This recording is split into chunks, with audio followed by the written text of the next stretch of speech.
Hello viewers, இன்றைக்கி சுண்டல் செஞ்சுருக்கோம் நம்ம.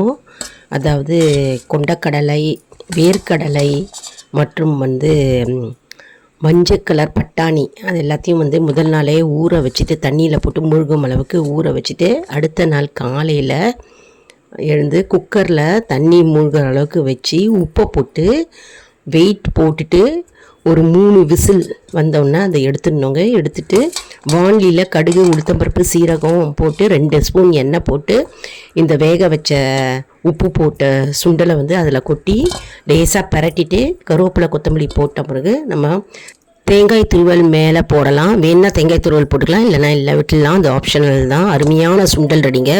ஹெல்த்தி, நமக்கு ப்ரோட்டீன் கூட. நம்ம சேனலை லைக் பண்ணுங்கள், ஷேர் பண்ணுங்கள், சப்ஸ்கிரைப் செய்யுங்க.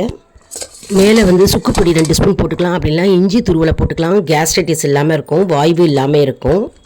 கொண்டக்கடலையை மட்டும் போட்டு சுண்டல் செய்யலாம்.